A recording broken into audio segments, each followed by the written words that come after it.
We kept near the ship all night, in order that we might have the benefit of its flames attracting any other vessel that might pass within sight of us. It now presented a magnificent and awful sight as it rolled over, looking like a huge cauldron of fire. My collections were in the hold and were irrevocably lost. And now I begin to think that almost all the reward of my 4 years of privation and danger is gone.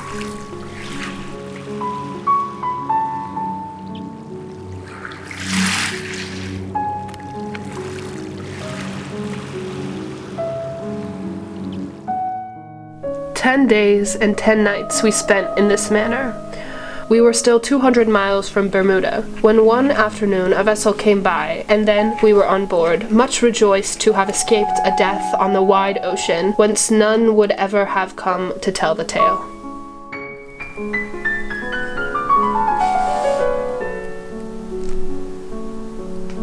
50 times since I left Brazil have I vowed, if I once reached England, never to trust myself more on the ocean. But good resolutions soon fade, and I am already wondering whether the Andes or the Philippines are to be the next scene of my wanderings. The years of hard work in Southeast Asia resulted in my unrivaled collection of 110,000 insects, 7,500 shells, 8,050 bird skins, 410 animal and reptile specimens, not to mention well over 1,000 species new to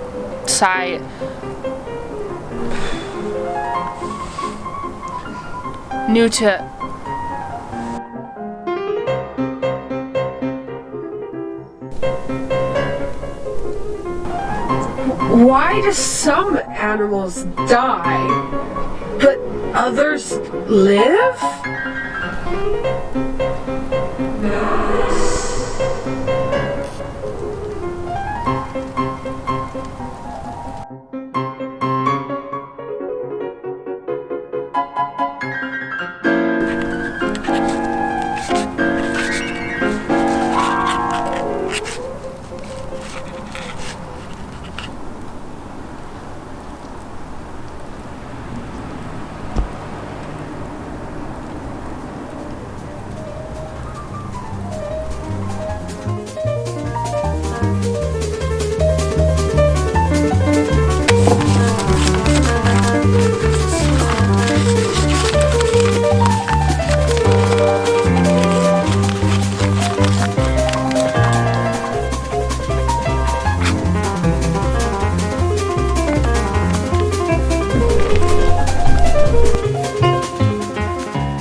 My dear Lyle, I am very, very sorry to trouble you in so merely personal an affair, but there is nothing in Wallace's manuscript which is not written in my book.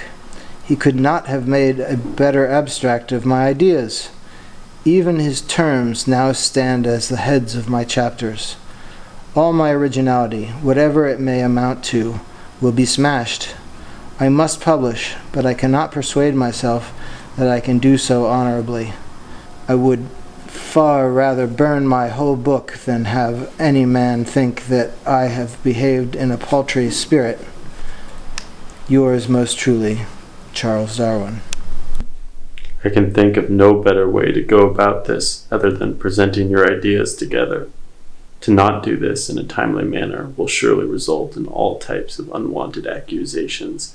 Your unpublished works must be presented.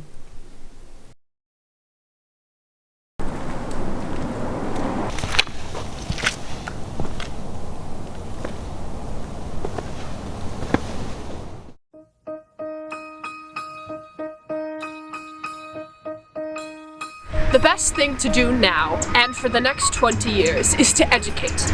Educate till those imbecile working men have enough senses to send their own representatives to Parliament. We will get nothing from the present Parliament, or the next, or the next. Find it in my new book, The Wonderful Centuries, Its Successes and Its Failures. Our present phase of social development is vicious and rotten at the core. How can it be possible to settle the relations of women to men, which shall be the best for the race, in a society in which women are forced to work long hours for the bare subsistence? Can any thoughtful person truly think, in a society that looks upon luxury and privation as necessities, that this rotten practice needs any priority? Read about it in my essay, Human Selection. I have an idea for improving the climate in the Americas and getting us nice warm weather in the spring. It can be done by simply dropping large granite blocks into the Davis Straits and preventing the icebergs from getting into the Atlantic. And if the House of Commons ever sunk, they would do business effectively at once. But one never knows.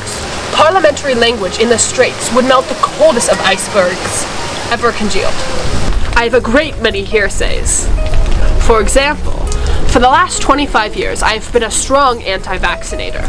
You can read about it in my new essay, Vaccination, a Delusion. Its penal enforcement a crime. I had a very convincing experience in America. At a seance there, I saw the materialized spirit of a cousin of mine. He could not speak, and I at first did not recognize him.